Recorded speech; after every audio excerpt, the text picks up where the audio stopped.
बात अमेरिका की करते हैं। अमेरिकी राष्ट्रपति डोनाल्ड ट्रंप व्हाइट हाउस में आज इजराइल के प्रधानमंत्री बेंजामिन नेतन्याहू से मुलाकात करने वाले हैं, लेकिन उससे पहले ही अमेरिका के लिए ईरान से बड़ी खबर आ गई, जिसे लेकर सवाल उठ रहे हैं कि क्या हॉर्मुज स्ट्रेट से अमेरिका को परमानेंट दूर रखने के लिए ईरान ने अपने कट्टर दुश्मनों से भी हाथ मिला लिया है? क्या खाड़ी देश अमेरिका के खिलाफ एक साथ आ सकते हैं? इन सवालों के जवाब इस एक्सक्लूसिव रिपोर्ट में है, गौर से देखिए।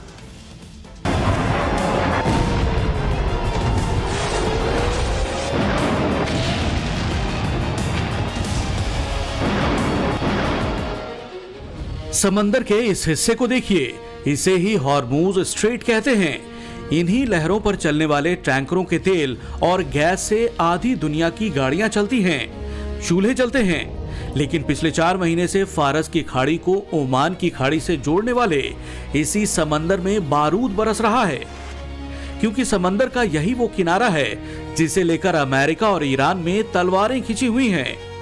हॉर्मुज स्ट्रेट में ईरान ने जिस तरह से अमेरिका को घेरने में कामयाबी पाई, उससे दुनिया के सबसे ताकतवर देश की जमकर छीछालेदर हो रही है। लेकिन सवाल अभी बाकी है। सवाल ये कि क्या अमेरिका को हॉर्मुज से हमेशा के लिए दूर रखने की तैयारी हो चुकी है? क्या अमेरिका के खिलाफ सभी खाड़ी देश एक साथ आने वाले हैं?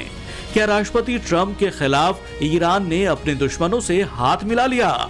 जिस हॉर्मुज स्ट्रेट पर कब्जे को लेकर अमेरिका 5 महीने से ईरान पर बारूद बरसा रहा है, जिसकी वजह से अमेरिका की मिसाइलें तेहरान से इस्फहान तक को तबाह कर चुकी हैं, ईरान ने उसी हॉर्मुज स्ट्रेट ही नहीं, खाड़ी के कई देशों से अमेरिका की परमानेंट रुखसती का प्लान तैयार कर लिया। जानना चाहते हैं कैसे? तो सुनिए। ईरान ने हॉर्मुज स्ट्रेट में बढ़ते तनाव को लेकर सऊदी अरब और ओमान से बातचीत की। ईरान के विदेश मंत्री अब्बास अराक्ची ने सऊदी अरब के विदेश मंत्री प्रिंस फैसल बिन फरहान और ओमान के विदेश मंत्री बद्र अल बुसैदी से अलग अलग फोन पर बातचीत की। ईरान का कहना है कि अमेरिकी हमलों के बाद इलाके में तनाव बढ़ गया है, इसलिए अब मिलकर हालात संभालने की जरूरत है। खास बात यह है कि ईरान और सऊदी अरेबिया एक दूसरे को फूटी आंख नहीं सुहाते, यहाँ तक कि दोनों देश एक दूसरे पर बारूद बरसाते रहे हैं। अमेरिका से खुन्नस में ईरान ने 4 महीने के दौरान सऊदी अरब पर भी कई मिसाइलें दागी, लेकिन अब अमेरिका के खिलाफ ही दोनों देश साथ आ सकते हैं। सवाल यह है कि क्या वाकई ऐसा मुमकिन है? क्या सऊदी अरब अमेरिका के खिलाफ जा सकता है?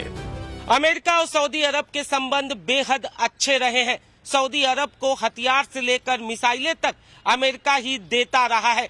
यहाँ तक कि हफ्ते भर पहले ही राष्ट्रपति ट्रंप ने अमेरिका और सऊदी अरब के परमाणु समझौते को मंजूरी दी थी। ऐसे में साफ है कि सऊदी अरब का अमेरिका के खिलाफ होना करीब करीब नामुमकिन है, और ये बात राष्ट्रपति ट्रंप भी जानते हैं। इसलिए वक्त बेवक्त ईरान को हद में रहने की धमकी देते रहते हैं। एक बार फिर से उन्होंने धमकी दी है। प्रेसिडेंट ट्रंप ने कहा कि वो ईरान पर बड़ा हमला करने वाले थे, लेकिन कमांडर की सलाह पर फिलहाल हमला टाल दिया गया।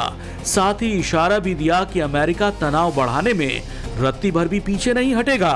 ट्रंप की इसी धमकी के बाद ईरान ने खाड़ी देशों को एक साथ आने की अपील की, और इसका असर भी नजर आ रहा है।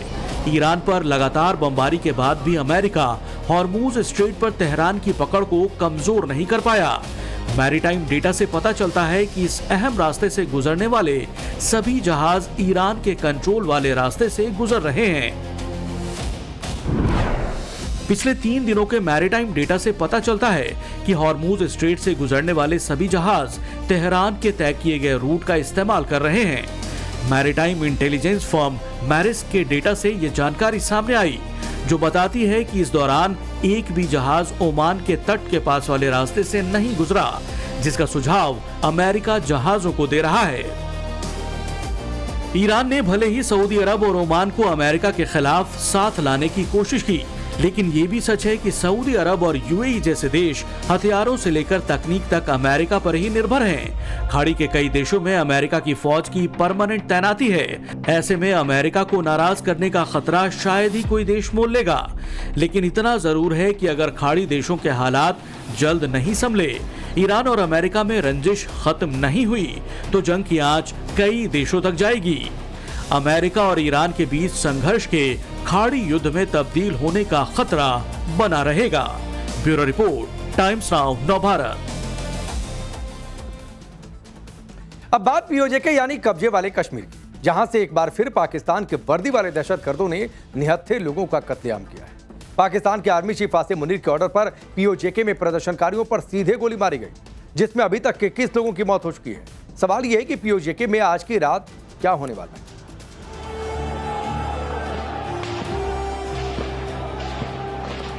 गोलियों की तड़तड़ाहट से गूंजती कायनात और निहत्थे लोगों के लहू से लाल होती धरा। कलेजा कपा देने वाले इस मंजर को देख लीजिए।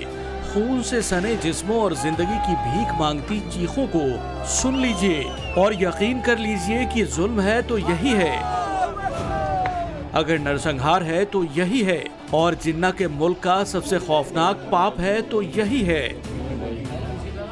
दुनिया से मदद की गुहार लगा रही ये उसी कब्जे वाले कश्मीर की पब्लिक है जिसे पाकिस्तान के नकारा हुक्मरानों और रावलपिंडी के कायर जनरलों ने जहन्नुम से भी बदतर बना दिया। इसी तरह, बिल्कुल इसी तरह पीओजे का बच्चा बच्चा जिन्ना के मुल्क के जालिमों से आजादी मांग रहा है, क्योंकि मुनीर की आतंकियों ने पीओजे में ऐसा खूनी खेल खेला जिसने पूरी दुनिया को हैरान कर दिया। रावलकोट की इन तस्वीरों को देखिए, जहां लोगों को दौड़ा दौड़ा कर गोलियां मारी गईं। पाकिस्तानी फौज ने बच्चों से लेकर बुजुर्गों तक को नहीं बख्शा। क्या कसूर था इनका? यही कि पाकिस्तान के हुक्मरानों से अपना हक मांग रहे थे, लेकिन बदले में मिली मौत।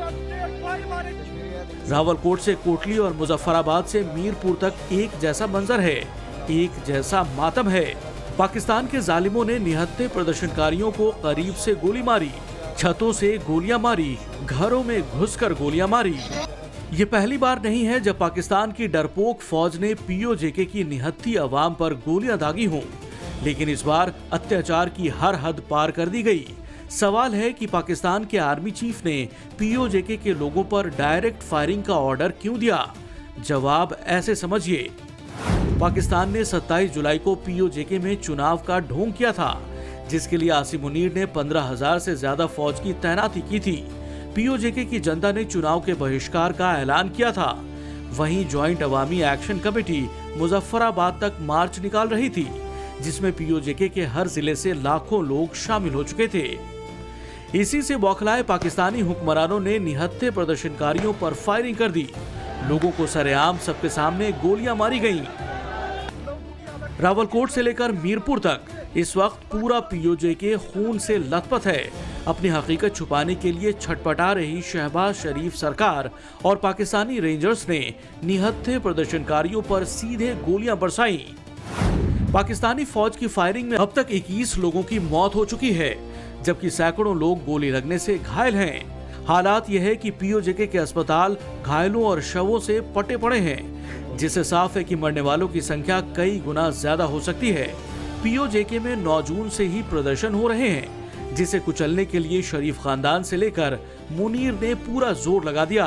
बावजूद इसके आंदोलन में लोगों की भीड़ बढ़ती रही, लेकिन जिस तरह से प्रदर्शनकारियों पर फायरिंग की गई, उसके बाद से आक्रोश की आग और भड़कनी तय है।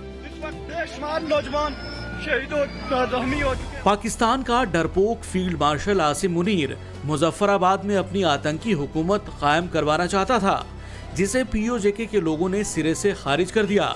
यही वजह है कि पूरी दुनिया के साथ ही पाकिस्तान भी पीओके में भड़की हिंसा के लिए आसिम मुनीर को ही जिम्मेदार मान रही है। पाकिस्तानी खुद कह रहे हैं कि आसिम मुनीर ने मुजफ्फराबाद से लेकर रावलकोट तक अपने कायरों को निहत्थे लोगों पर गोलियां दागने की खुली छूट दी हुई है। जिन्ना के मुल्क की सच्चाई यही है। पाकिस्तान ने पीओके में या तो आतंकियों की नर्सरी तैयार की और पीओके के पहाड़ों और नदियों के सहारे अपनी तिजोरी भरी है, लेकिन अब पीओके में पाकिस्तान के जालिम हुक्मरानों और रावलपिंडी के वर्दी वाले दहशतगर्दों के लिए नो एंट्री का बोर्ड लग चुका है। यानी वो दिन दूर नहीं जब शहबाज एंड मुनीर कंपनी मुजफ्फराबाद में पैर रखने से भी कांपेगी।